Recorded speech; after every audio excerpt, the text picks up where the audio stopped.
You are listening to Penne Pyro, Book 2 of the Jade Sommer Series, written by Nicolette Pierce. Copyright 2021. Audio copyright 2025 by Pierced Heart Publishing. Digitally narrated with full cast of voices.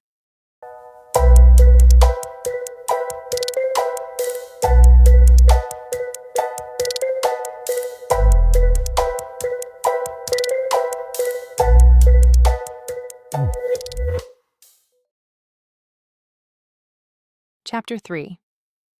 As I counted tip money at a table in the dining room, Mom and Mila sat next to me. They looked as beat as I felt. Between the crowd that Avery drew with her mad chef skills and our grand reopening promotions, it had been a busy night for everyone. In fact, Aunt Dot temporarily put her differences with Avery aside. There was simply no time to argue. But I had seen her stabbing a zucchini not too long ago. Mom propped her feet up on a reupholstered chair and sighed. Her blonde hair, sprinkled with gray, was limply hanging to one side in a ponytail that had given up hours ago. How did it go with deliveries? Busy.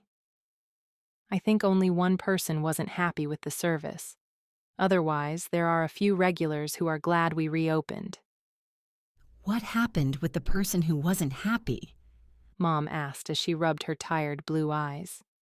Delayed delivery. I didn't want to have to explain twice, knowing I still hadn't told Ross yet. Mila, do you mind grabbing Ross? He'll want to know too. She popped out of her seat, eager to get Ross. Maybe I shouldn't have used the word grab. I had a feeling when it came to Ross, she might take requests literally. Even after weeks of working closely with the family and hearing all of Ross's faults, she was more interested in him than ever. As for Ross, he did his best to avoid her. I wasn't sure why. Yes, Mila did tend to cling to him, and her enthusiasm for him was a bit obnoxious. But she meant well. In fact, for the weeks that she helped us get the restaurant back up and running, we hadn't paid her. We had offered to back pay her once we were operational, but she refused. Ross should be worshipping Mila right now. Plus, she wasn't hard on the eyes either. With her chin-length brown hair streaked with pink and her trendy clothes, she was a doll. Mila returned with Ross a moment later. His hazel eyes were filled with annoyance as she ushered him through the swinging kitchen door. She deposited him on a chair and sat down next to him. Mom gave me a small wink as she watched the lovebirds. I held back a laugh. If I was a good sister, I'd intervene. But I'm not a good sister. I was the one who ran off to find a career that didn't have anything to do with the family marinara sauce. Ross had stayed. What happened tonight? Ross asked as he pulled his arm free from Mila. The kitchen door swung open before I could answer. Logan walked through. His brown-eyed gaze targeted me, and I wondered if he knew about the fire tonight. Since he pulled up a chair to our crowded table and repeated Ross's question, "What happened tonight?" I assumed he did. "Are you on the case?" I asked him. What case? Ross asked. I'm assisting with it. Logan said. He leaned back and scrubbed his hand over his stubbled jaw. I read the preliminary report, but tell me what you saw. I didn't see much. I was on my way to make a delivery. As I passed by the fusion restaurant, the window shattered. I pulled over, saw the fire, and then saw a little girl in the second-floor window. Mom gasped. Is she okay? I was able to get her out from the back window. We ended up falling into the garbage bin I was standing on, but it was a good thing since there was an explosion a second later. It shook the bin. That explains why you looked and smelled the way you did. Ross said. Were you hurt? Other than a scratch on my neck, I'm okay. I glanced at Logan. Do you know what happened to the girl? She's with a family member now. Her mom was inside the building, wasn't she? He nodded. That's terrible. Mom gasped. I banged on the door and window, I said. I didn't get a response. Given the mom's history, she was probably passed out. That's so sad. Mila said, latching onto Ross's arm again. He rolled his eyes at me. Do you think this fire has anything to do with the arsonist? I asked Logan. Arnold Jugs told me about someone who is dubbed the Penne Pyro. It's possible. We don't have any substantial information yet, but there is a crew still at the scene. I'm heading over there soon. I just wanted to swing by first, but I need to speak with you for a second. Me? I asked. He gave a nod. Whatever he wanted to say to me, it sounded like he didn't want an audience. Mila perked at that and eyed me questioningly. She pulled Ross up and ushered him through the swinging door. But Whatever Ross was going to say was cut off. Mom quickly followed them into the kitchen. You know how to clear out a room, I said to Logan. He frowned. I didn't mean for them to leave. What did you want to talk to me about? Is it about the arsonist? Want Nana to head up an investigation? Dear Lord, no. Don't even joke about that. She was helpful on the murder investigation. Don't remind me. I have her to thank for saving me. He glanced at me. And thank you too. We stared at each other for a moment before he broke contact and asked, When are you leaving? Leaving? I thought maybe once the restaurant opened, you'd be itching to go back to the advertising world. After my failed attempt at a career and my broken relationship with my ex-fiancé, I really didn't have a desire to go back to that world right now. The restaurant was comfortable. It was my safe haven at present. I have no plans to leave, I said. In fact, I'm sharing an apartment with Mila. You're staying? He questioned as if he didn't believe his ears. You find that odd? I asked. Yes. You used to be adamant about never working for the restaurant again. Why stay? There was a part of me that stayed for the family. There was a part of me that stayed for Logan. Yes, he was dating someone else. But there was a chance, right? I had to believe that the series of bad things that had happened were all part of a bigger picture. Maybe there was a remote opportunity I'd get a second chance with Logan. But I wasn't going to tell him that. I didn't want to sway him. If he loved me enough, he'd come back to me. And if not, well, I'd have to accept his decision. The uncertainty of it all had me tossing and turning at night. I want to stay, I said, finally. I was young and eager to rush off. I guess I didn't realize how much I was leaving behind until now.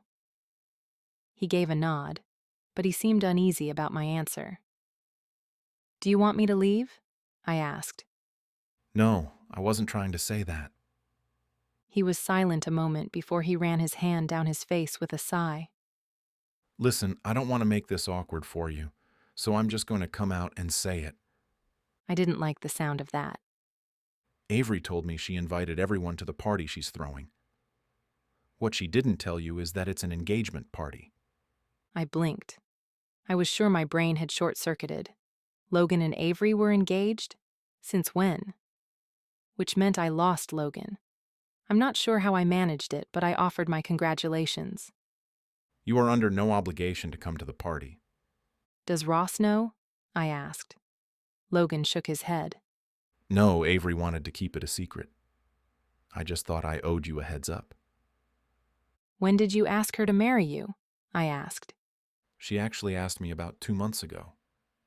That would have been before I returned to Chicago. I cursed fate.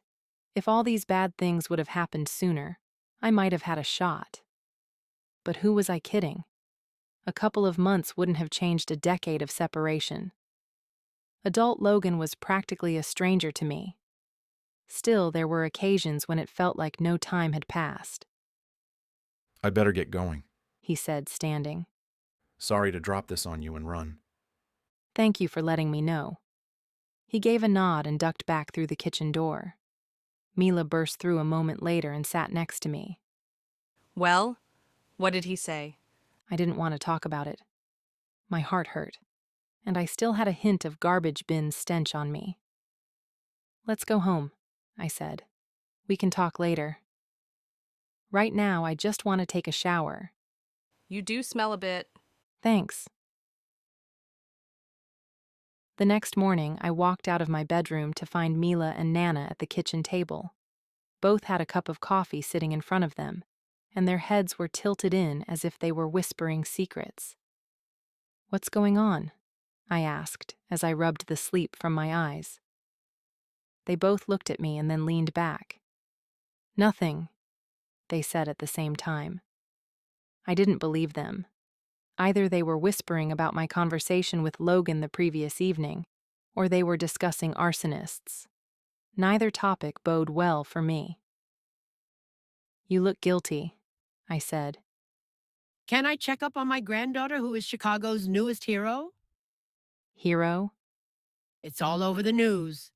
Nana said with a prideful grin. You're a hero for rescuing that little girl. Be on the lookout for news reporters. They'll want an exclusive story. "Great," I muttered. You don't sound happy. Mila said. Why would I want to talk to reporters about something that anyone would do? I saw a fire. I saw a kid. And I tried to save her while not getting myself killed in the process. I walked over and sat at the table. I do feel bad that the little girl lost her mother, though. It's quite sad. But you saved a life. And that's what counts. Mila stood and fetched a mug from the cupboard and filled it with coffee. It was astounding how fast Mila had turned this barren apartment into a home filled with everything we needed. She had even purchased a bedroom set for me. I had declined at first. I could sleep on an air mattress until I started getting paid by the restaurant. But the next day, the set was delivered. Mila said I could pay her back later. It was hard to say no after that. After seeing my tips last night, I knew it'd take me a long time to pay her back, especially when rent and utilities were coming due. But Mila never seemed to worry about money. It made me wonder how much she had squirreled away. Once upon a time, I'd had a nice nest egg, and had I not sunk everything into a home with Alan the jerk, I wouldn't be wondering who I could mooch food from. Mila set the mug in front of me. You look like you could use it. "Thank you," I said with a sigh as I smelled the heavenly brew. That was the other thing about Mila. She only bought the best. There were no coupons clipped or waiting for sales. Even this coffee was a select blend that I feared cost more than my tips. I'd have to round up some more income. The conversation with Logan swirled in my mind. He had thought I was going to leave Chicago and head back to the advertising world. It'd help with my money situation. But I wasn't ready to go back yet. And if that was the case, I might need a second job. Well, are you going to tell us? Mila asked. I looked up from the steaming coffee. Tell you what? What happened with Logan last night? Logan wanted to keep his engagement a secret. But if I didn't tell them, they'd just meddle and try to get us back together. Logan had made his choice. And, yes, it gutted me. But what was I supposed to do? The less I had to talk about it, the better. Logan told me a secret. But if I tell you, you have to promise not to repeat it to anyone. Not even family. He hasn't even told Ross. The only reason he told me was that he was trying to be kind. They leaned in, their eyes greedy. Even Nana's bright yellow hair seemed to glow in anticipation. Do you promise? I asked. They both nodded. He's engaged to Avery. The party they're throwing is to announce their engagement. Mila's eyes rounded as she squeaked. Her hand flew to her mouth. Scoundrel! And to think I fed that kid my famous chocolate cookies all those years. You must be devastated. I can't say that I'm happy, especially since Mindy had confessed that Logan never cheated on me. Still, I have to accept it. Nana slapped her hand on the table. You don't have to accept anything. You need to fight for him. Did you even tell him how you feel? It's too late now. And I don't even know how I feel. I fell in love with Logan when we were young. Over 10 years have passed. We aren't the same people. We might not even be compatible anymore. You have to try. Not while he's engaged to Avery. I narrowed my eyes on Nana. And don't you meddle with them. I will not ruin their happiness like Mindy ruined mine. Nana leaned back with a slight pout. Fine. But if we can't talk about Logan, let's talk about the arsonist. The news said there haven't been any leads. I think last night makes 5 fires. They have to have leads by now. Maybe they do have leads. But they aren't going to tell the public information on an active case. Which means we need to dig into the case ourselves. Every restaurant is at risk, including ours. I was not going to chase after a dangerous arsonist. I'd had enough danger with the murderer who had abducted Logan. I was perfectly content letting the police do their work. Plus, that fire last night was no joke. If Nana got involved, she could get hurt or worse. It's dangerous, I said. Life is dangerous.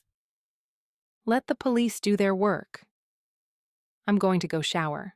I knew Nana wouldn't be deterred, but she could wrangle Mila into investigating with her.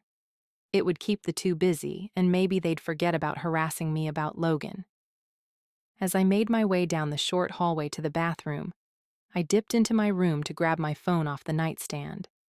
I checked my messages and found a text from Kobe. Are you ready to help with filming? We start at 10. Meet me at the restaurant. I glanced at the time. I had plenty of time to get ready and grab a small bite to eat. I replied with a thumbs up. When I headed to the bathroom, I wondered what he would be filming.